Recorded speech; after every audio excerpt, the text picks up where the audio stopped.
This ransom note we received in the Nancy Guthrie case is clear. If the money wasn't paid, it was dire, and I don't have to be more graphic than that. Savannah Guthrie said they were willing to pay that money.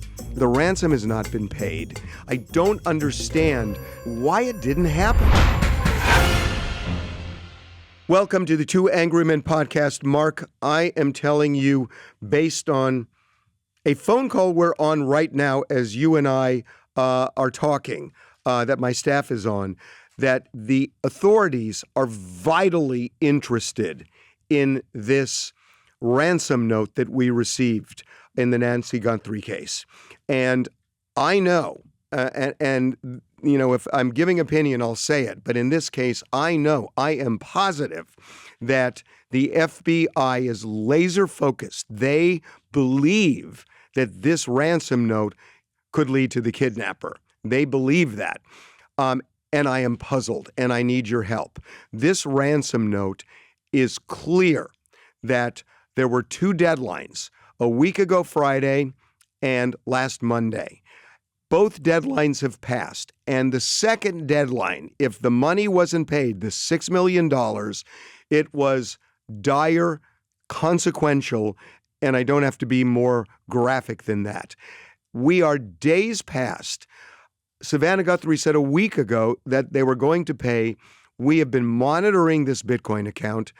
The ransom has not been paid, yet the authorities seem to believe that this is the person. At least it seems like it's their hottest lead. I don't get it. I don't get it. One of three things is happening. Actually, there's a couple. Number one, the statement by Savannah would seem to indicate that they believe there is a legitimate communication and at least a back and forth, or at least they've confirmed, if it is in fact the note that you received, they've confirmed that. Number two, you and I talked about this. You had characterized the note as very well structured, and if somebody, the subject, or who was educated, and that it was not AI. And all of that leads me to believe also that potentially there was another outreach by the same person. And when they realized that, in fact, you could trace Bitcoin, that they had to scramble and do something else. I mean, there's always this common belief that the Bitcoin is untraceable, which is not the case. I can stop you on that, because there was a second note from the person who wrote the first one. It went to a local television station in Tucson. I can tell you that we have law enforcement sources directly connected who are working on this investigation, who have told us that second note does not include any Bitcoin address. So the only address that's operative is the one that we have in the first letter. And that is untraceable based on information that I am somewhat privy to with law enforcement. And I can't be more specific than that. But the person who did this is tech savvy, because they are having an almost impossible time figuring out how to trace this. And the Bitcoin is secure. So, you know, the wallet, it's the wallet that's secure. I think that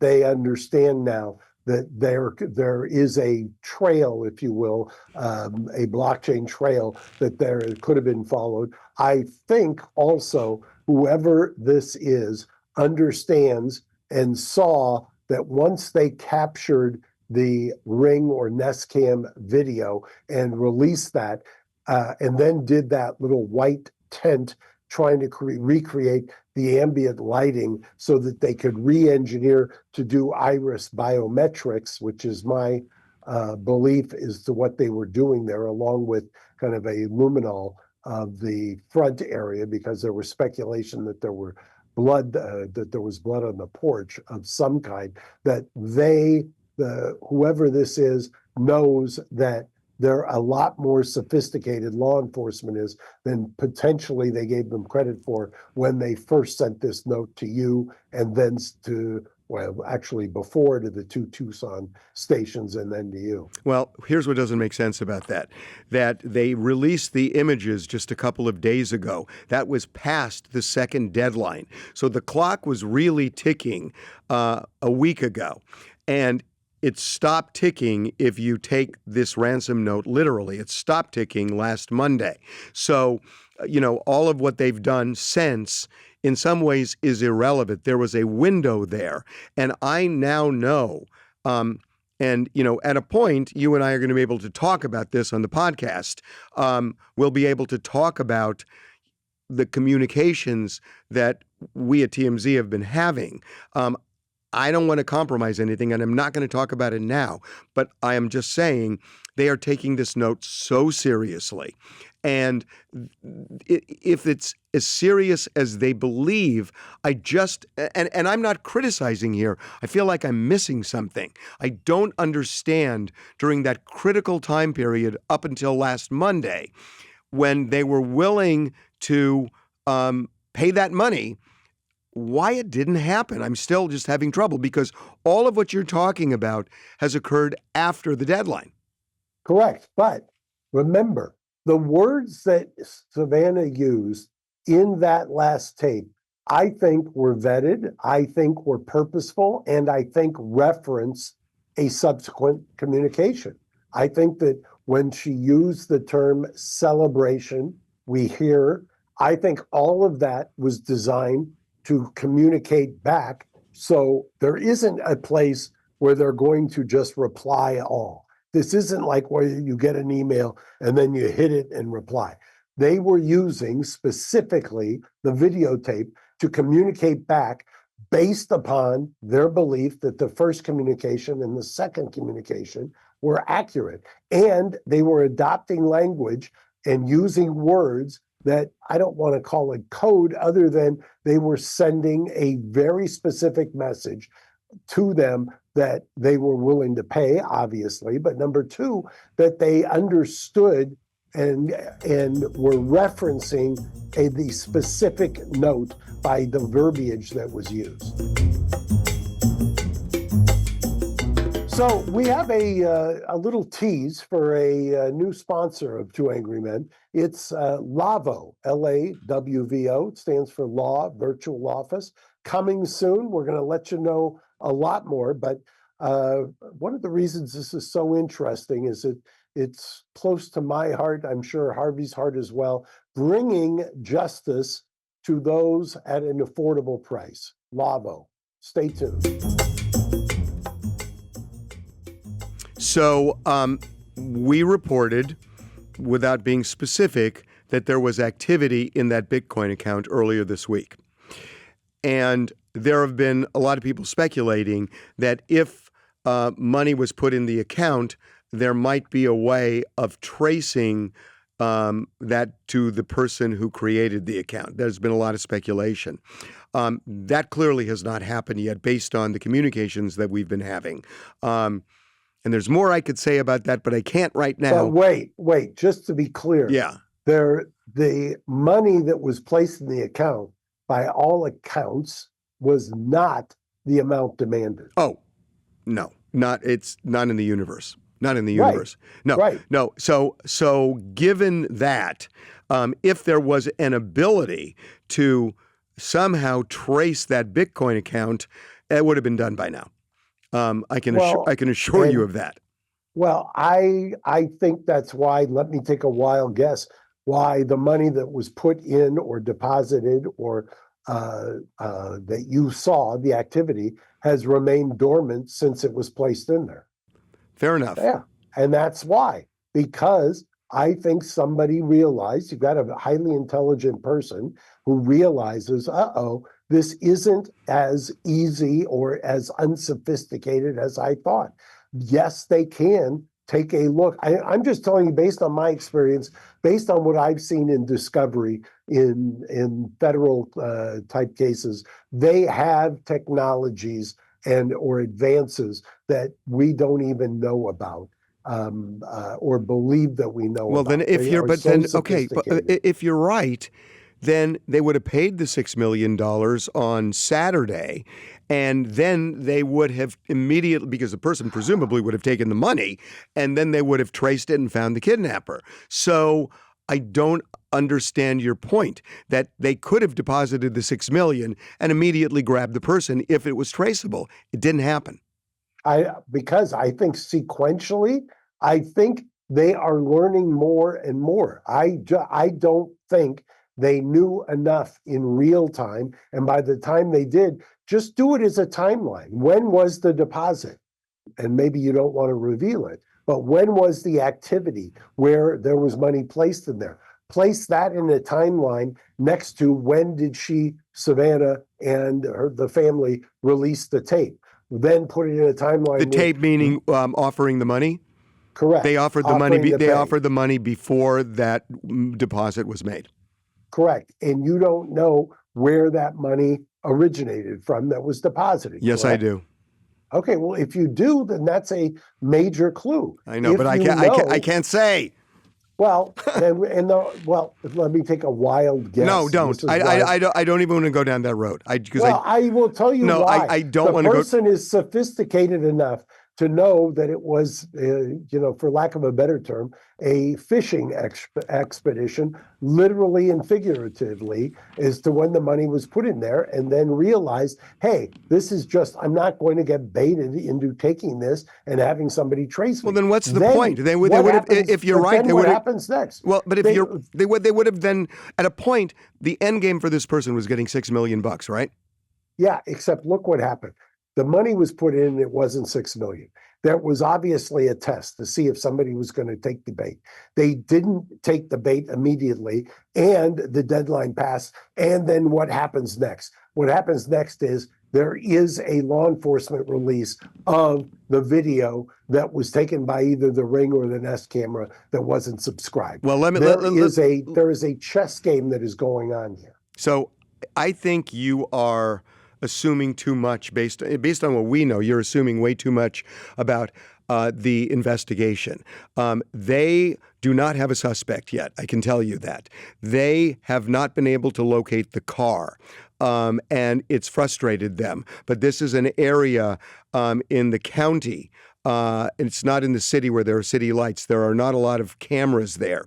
And it was Let me just disabuse you of this as well. I don't know who you're talking to, but I will tell you right now, if they could get the unsubscribed video from the door camera, Ring camera, whatever you want to characterize they've got some of that. They've got some of that. I'm telling you. They also have. They've got satellite images. Mark, that was one of the first things they did. They've got satellite images of that entire area. Let me tell you something. Let me tell you. Sure they do. I'll tell you why I thought the same thing. And we spent the morning today, the entire morning with my staff, and we were calling all sorts of places about satellite imagery. Nothing. I don't want to get into the technical side of this thing. I thought the same thing. The satellites are useless in this case, and it has to do with where the satellites go, the frequency of where they go, their ability to pick things up. But we've talked to multiple companies and experts in this area. I thought the same thing. Satellites are useless. So what they've got is they've got this video that we've been able to figure out A week ago, Harvey, would you have ever believed that somebody who was not subscribing to Ring or Nest, that they would be capturing images on a non-subscribed, non-paying camera? No, I hear you. I'm just telling you, I know what's going on with law enforcement. They have satellite imagery they don't. that is... You can tell me this, but I'm telling you that we've really done our homework in this. They don't. So look, maybe they don't have it in the private sector. I'm telling you, the government is a lot more big brother than anybody understands. I always refer to the Maduro extraction. There were weapons everybody thought was science fiction at the time. And sure enough, it disabled people without having to fire a shot, basically, because they had that technology that previous to that, nobody had thought was actually real. I'm telling you, I know for a fact that they have the Department of Defense and others have the satellite imagery capability of going back and rewinding, so to speak, and enhancing and getting in there.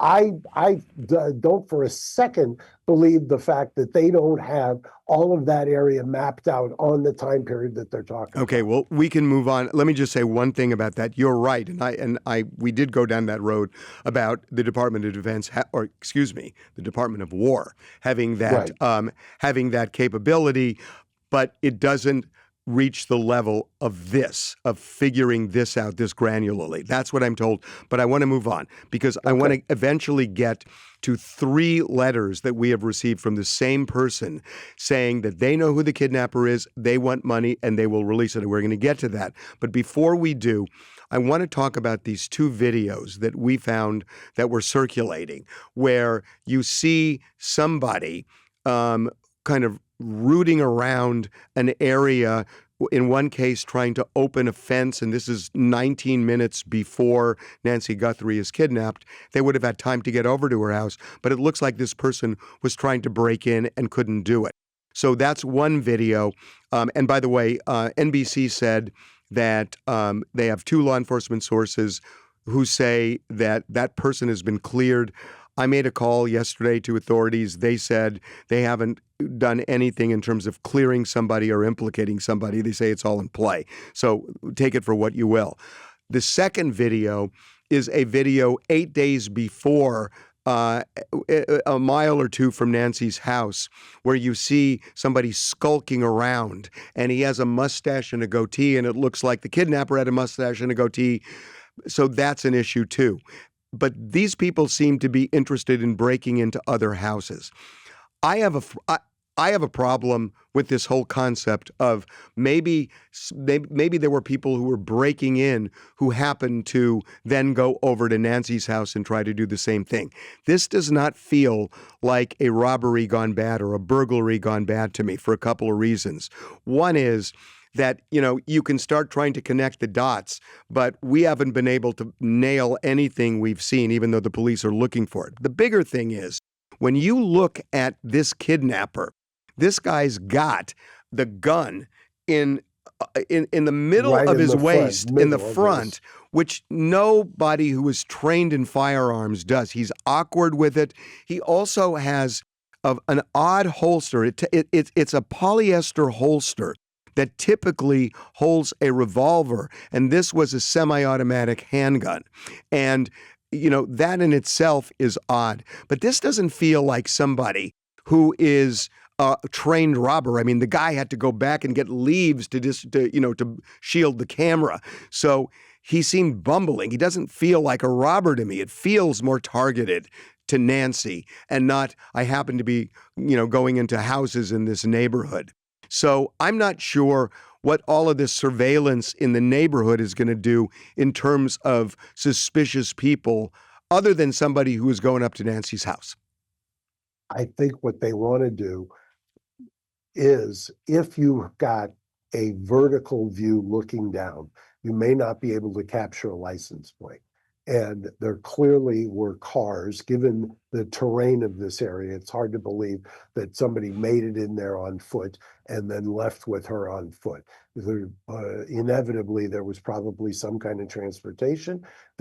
My belief is that they've been able to identify. One of the reasons that you're hearing about a description that is generic, whether it's a white van or whatever, is that they have identified what they think from an aerial or from a vertical view looking down, and they now are surveilling to see if they can find anything that would now give them a license plate that they could reverse engineer back. Okay. I think that's what's happening, while they simultaneously are trying to do the iris biometrics, and while they're trying to find out whether or not there's any other forensic evidence that's in the immediate area. Okay, I want to get into these 3 notes that TMZ received, saying we know who the kidnapper, or I know who the kidnapper is. And these are different notes than the one that was first sent.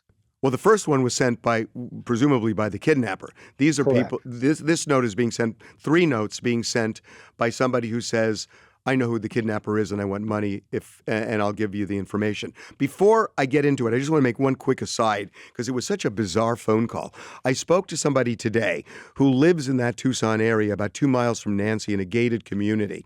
And he was saying that one of the concerns, and I'm not suggesting this, it was just a bizarre thing. He was saying that one of the concerns in that area is they have had home invasions with members of cartels, and that there have been occasions where they've gone to the wrong house.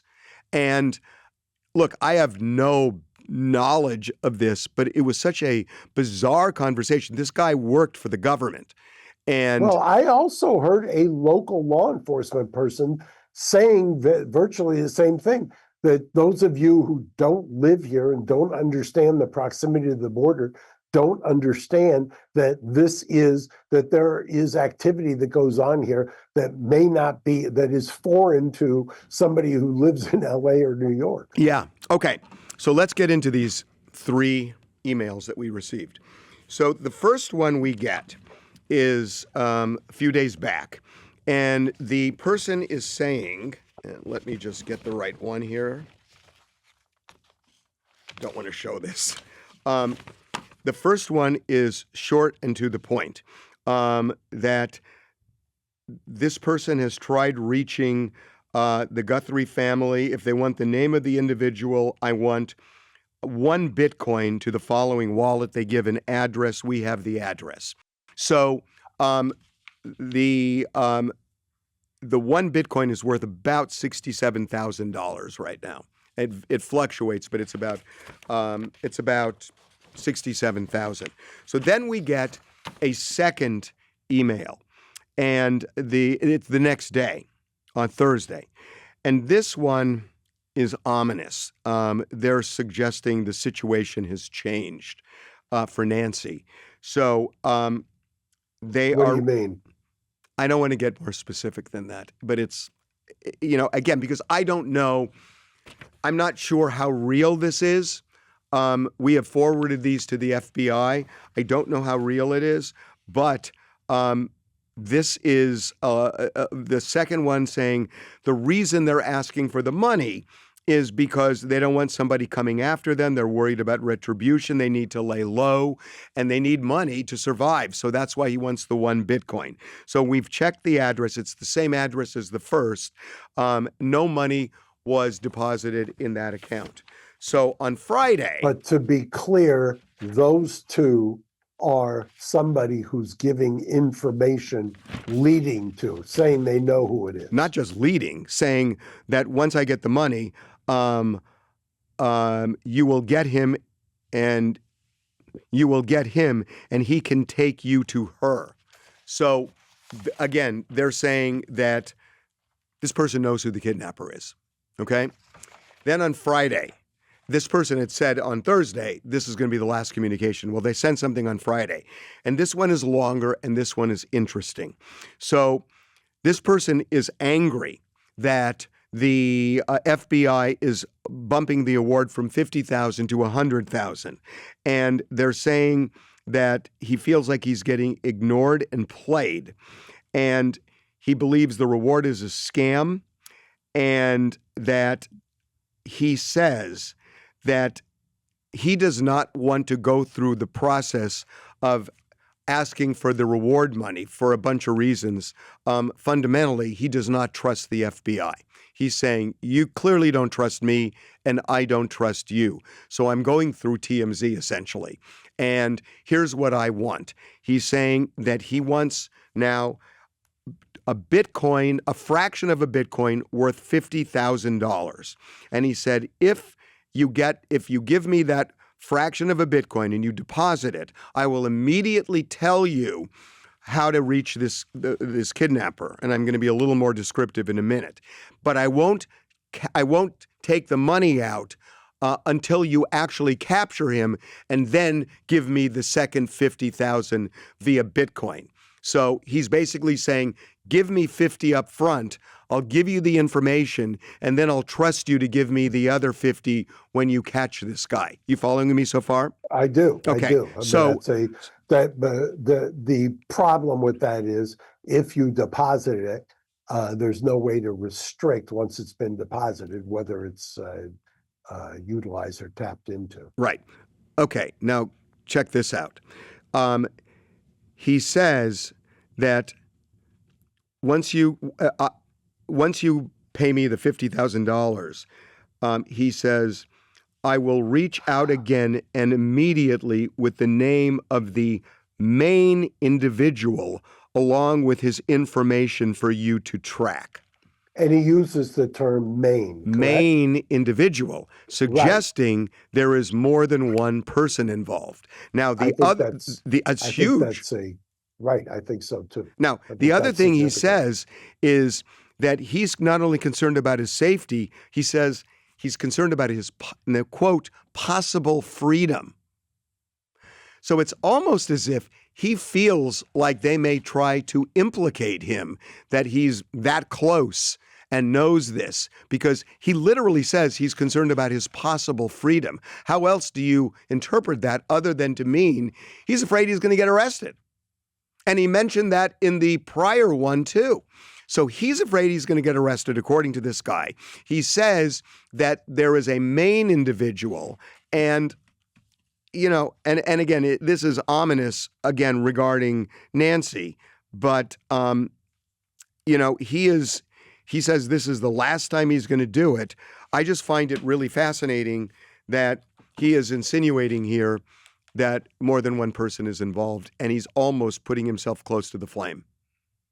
Yeah, and I think that's exactly what he's doing. And it sounds like it's potentially somebody who's a Confederate, and obviously, and there's almost no reason not to, especially given what we know and what we've discussed, to deposit, if we think this is legit, for somebody to deposit the 50, get the name, and see if it's legit or if it's just a scam.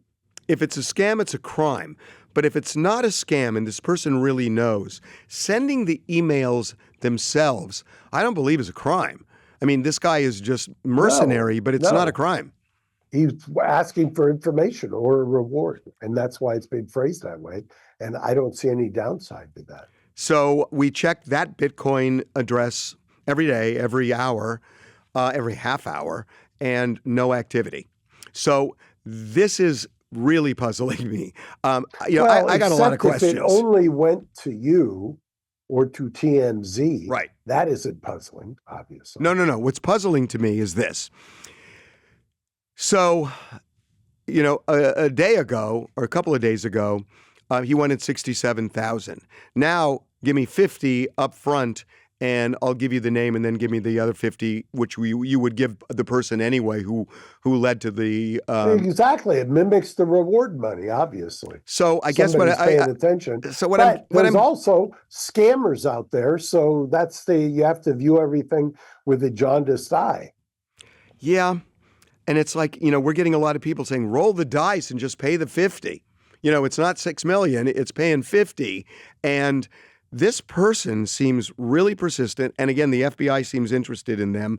I'm not going to say not nearly as top of mind as this ransom note, but they're interested in this. And so there are people who are saying, TMZ, pay the money. And that interferes. I kind of follow, I know it's not my money, but I kind of fall into that camp. TMZ, pay the money. No, because it interferes with the investigation. Mark, that's playing with fire, and you know that. Well, the interesting thing, we don't know what we don't know. But every hour that goes by for an 84-year-old woman with a pacemaker, I was just commenting last night, if you talk to anybody in law enforcement, they talk about the first 24, 48, or 72 hours as being kind of mission critical. And now here we are, days and days and days out. I'm not so sure that it interferes with anything to just get a name. I mean, if this person gave you a name and you didn't pay, you certainly would run with it. So I don't know how it necessarily would compromise an investigation. If somebody says, give me 50, I won't touch it, and I'll give you a name. Again, I don't know what I don't know, and they're playing it close to the vest. Obviously, time is the enemy here, given her Right. given her age, given her health, and everything else. So, I mean, it seems I've been thinking about something. So we're now 2 weeks into this whole thing. As this story starts to wane some, because I don't know that it's going to stay as large as it is over a long, long period of time if there's no real movement. To me, there might be an opportunity if the person who took her or a person who knows who took her starts to see the public's attention is going somewhere else now. There's this weird thing that I've seen at TMZ over 20 years where people, like this, they like the attention. There's something they like about the attention. And if they start seeing it go away, they might reveal more than they would reveal now when it's as hot a topic as it is. Well, look, if the first note was legit, which apparently the authorities think, if this one potentially is legit, both of those possibilities suggest it is somebody who wants the attention. Yeah. I mean, who are they reaching out to? Well, who are reaching out to? Somebody's reaching out to us. So Exactly. we're obviously looking. So look, here's what we got. We got a guy who's 5'9", 5'10". He's smart. He is tech savvy. He does not seem particularly adept with firearms. He is, he has this backpack that I think we've identified. There are other identifying markings on this guy. He lives in the Tucson area. We knew this in day 2. I mean, we just kind of figured it out, especially because the ransom note that we got says we'll deliver her back to Tucson within 12 hours. And if you look at a 60-mile-an-hour car going in 12 hours, it's a 700-mile radius. But he is so honed in to these 2 television stations in Tucson. This guy's from the Tucson area, and now authorities believe that too. So it's a guy from Tucson who's really smart, tech savvy, who is 5'9", 5'10", average build. So we're starting to get a description of this, and I'm thinking maybe somebody is going to say, hey, Joe over there, we haven't seen him in 2 weeks. He kind of fits that because there is kind of a description now. There is, it's not, but he got mustache, goatee. I mean, we're starting to get a profile of this guy. And somebody is going to say, whatever happened to that guy that we used to see walking his dog every day? I'm serious. I'm real serious. I don't necessarily disagrey. I think they know a lot more than they're letting on. At least I hope they do. And I think that by the time this drops, it'll be Saturday morning. I'm hoping that I'm still very hopeful for a happy ending here. Yeah. Desperate times. It certainly is. We'll see you next week. Okay.